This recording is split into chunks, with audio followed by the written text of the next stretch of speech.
Kita kemarin sudah sampai beberapa kali kita kunjungan ke Arab Saudi, terakhir kita sampai kita coba sendiri cateringnya itu. Ya, test food ya. Test foodnya. Ternyata rasanya udah ini ya. Indonesia. Jadi udah ini jangan khawatir ya. Jangan khawatir karena sampai ini sekarang kita itu pemerintah untuk dapur-dapurnya itu diwajibkan memakai bumbu-bumbu dari Indonesia. Hampir kemarin lewat BPKH impor hampir 475 ton dari kebutuhan 600 ton. Nah, memang mereka agak negosiasi supaya nggak semuanya. Jadi nggak seperti monopoli lah intinya. Iya. Tapi intinya dari sisi itu udah nyaman ya? Nyaman. Udah masalah konsumsi. Konsumsi. Kan kemarin paling ramai kan konsumsi. Nah, ini rumor ini desas-desusnya ini Pak Ketua. Ini ada wacana bahwa ya sebaiknya BPKH kemudian BPH itu merger saja, disatukan. Ini bagaimana nih menurut Pak Ketua nih?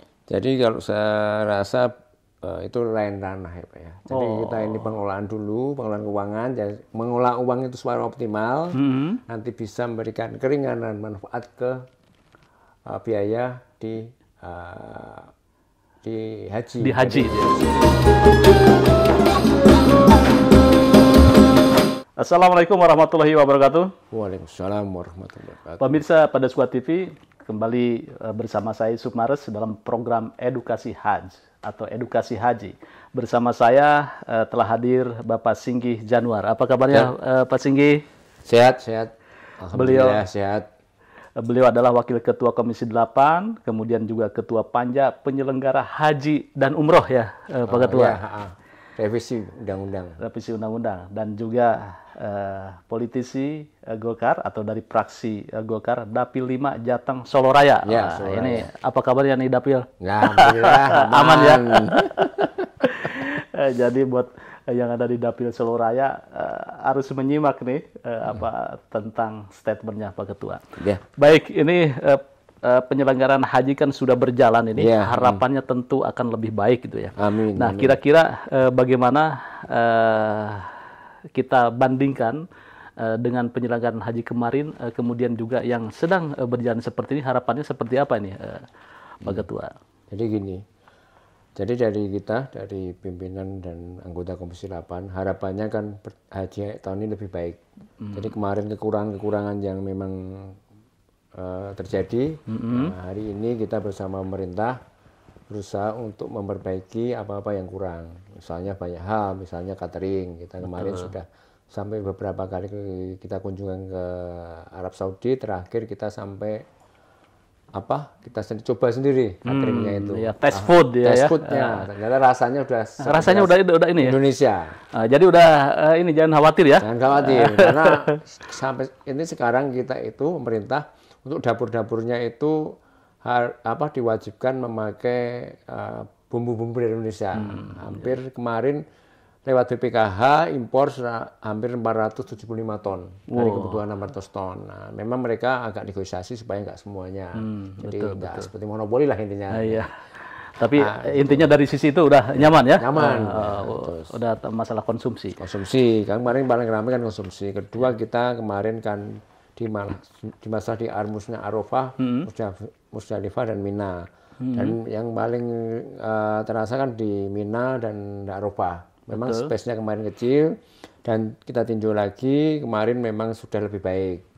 Nah, harapan ke depan kita nanti tidak ada masalah apapun. Salah satunya kemarin selain kita ada program murur dan tanazul. Kalau murur itu nanti dari Mina, dari Arafah ke Mina, dari Arafah Musdalifah Mina itu kita berhenti langsung. Nah, jadi itu kalau tanazul kan memang ada yang setelah kita di Arafah, barang jumroh langsung ke hotel. Gitu. Jadi kita akan mengurangi space banyak di Minanya. Gitu. Iya, jadi dari sisi tempat kalau kemarin itu seperti ikan asin atau apa gitu kan, itu udah diantisipasi gitu, ya, lebih nyaman. Lebih nyaman lagi gitu. Ya. Terus saya dengar itu katanya tendanya itu dari Gipsun ya? Enggak. Tenda kemarin dindingnya begitu? Enggak, kemarin kita lihat tenda biasa, lebih baik lagi, AC-nya juga lebih baik lagi gitu. Udah baik. Transportasi juga udah tidak masalah ya? Tidak masalah, insya Allah. Kemarin kita cek juga transportasi tidak masalah, hotel-hotelnya juga lumayan baik. Nah, kemudian tentang hotel itu ya, bagaimana jarak yang Jaraknya terjauh? kemarin 4 sampai 6 kilo rata-rata gitu. Tapi nanti insya Allah kan gini Pak, yang penting kita kenapa agak lebih mundur dikit dari kemarin, 4-5 kilo. Nah itu kita mencari hotel-hotel yang dekat dengan Mina, dengan supaya Mina ada gitu. tanazulnya ada sekitar 50 ribuan. Biar lebih ini ya, lebih dekat. Lebih itu. dekat. Jadi nanti kita bisa balang jumrohnya lebih dekat daripada dari Iya. hotel, daripada kita di tenda. Ya. Gitu. Baik, ini kan sudah kloter pertama kan sudah datang seperti itu. Nah, dari pantauan Komisi 8 sendiri bagaimana, Pak? Kalau sementara kemarin dari pantauan tidak ada masalah, cuma memang kemarin ada keterlambatan visa, tapi memang sudah diantisipasi dan sudah diperbaiki. Kemarin di NTB kalau nggak salah itu. Jadi sudah ini ya? Sudah dari Dirjen terrealisir. BKH, sudah Dirjen PHU ya. Jadi sudah langsung gerak cepat, pemerintah sudah memperbaiki. Gitu. Baik, ke pokok permasalahan tentang revisi undang-undang ya, penyelenggaraan haji. Nah, esensi dari undang-undang ini, revisi undang ini seperti apa? Mungkin bisa disampaikan? Jadi kita merevisi Undang-Undang Nomor 8 ya Pak, 8 2019 tentang haji dan pengelolaan haji dan umroh, penyelenggaraan haji dan umroh. Nah, jadi kita revisi, ada beberapa hal. Yang pertama adalah kita dulu itu memang yang penyelenggara Kemenak ya. Betul. Itu ada badan namanya Badan Penyelenggara Haji. Nah, ini kita supaya kita yang utama dalam revisi itu supaya itu nanti ada dasar hukumnya. Selain beberapa hal yang memang kemarin dari permasalahan 2024 yang harus kita perbaiki di undang-undang itu. Gitu. Terutama kita perbaiki itu ada beberapa hal. Yang paling penting adalah kita bagaimana mengurai supaya antrinya tidak terlalu panjang. Gitu. Jadi di situ nanti diterjemahkan atau diimplementasikan tentang peran dan fungsi BPH, ya. Badan Haji. Jadi kedepannya secara full atau secara penyelenggaraan haji itu dilakukan oleh BPH, tidak ada keterlibatan dari pihak Kemenag. Kalau undang-undangnya memang ini masih agak dinamis ya Pak. Tapi intinya kita berusaha supaya nanti ada kepastian bagaimana nanti penyelenggaraan masih ada tarik ulur antara apakah itu badan atau kementerian. Terus bagaimana peran Kemenag itu juga masih kita diskusikan di teman-teman semuanya. Nah, tantangan yang terbesar dalam revisi ini apa Pak Ketua? Ya menyelaraskan lah antara Kemenag dan Badan Haji. Paling besar itu sebenarnya.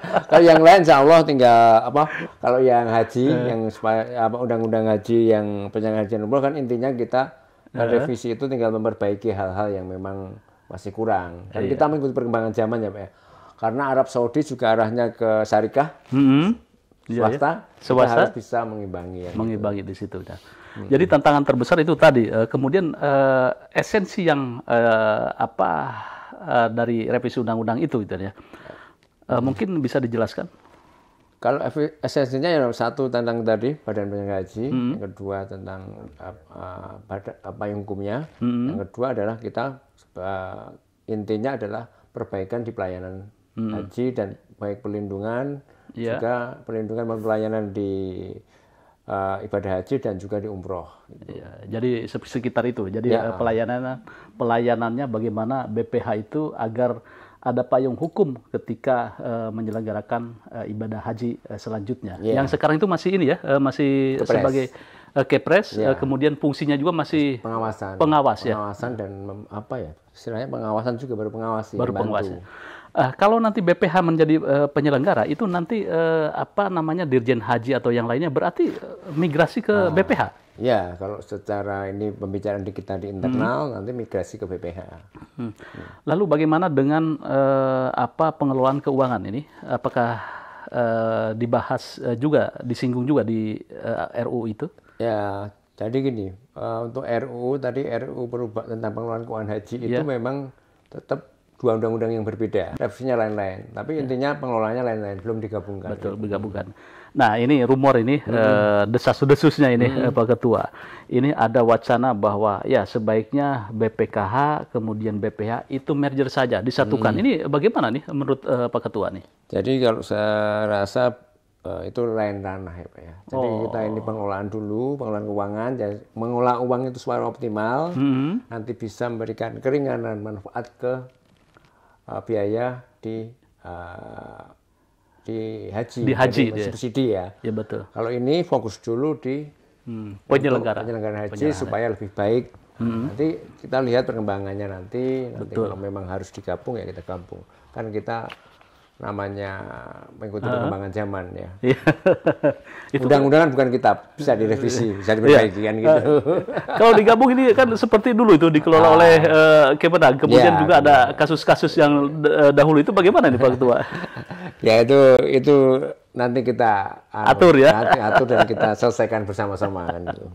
Ya, itu memang sebuah tadi menarik bahwa persoalan yang paling jadi tantangan adalah bagaimana mensinkronkan antara kepentingan Kemenag kemudian BPH. Nah, iya. Jangan sampai ada timbang tindih.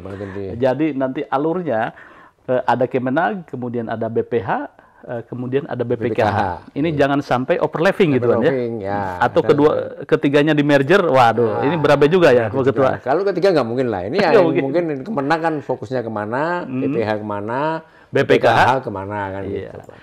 Baik, kita tunggu bagaimana revisi undang-undang tentang penyelenggaraan haji. Apakah esensinya akan memperkuat peran dan fungsi BPH, dan juga ini yang menariknya, apakah nanti BPH menjadi Kementerian Haji? Itu wacana ada di situ ya? Ada di situ juga. Netizen seperti apa? Saya tunggu komentarnya.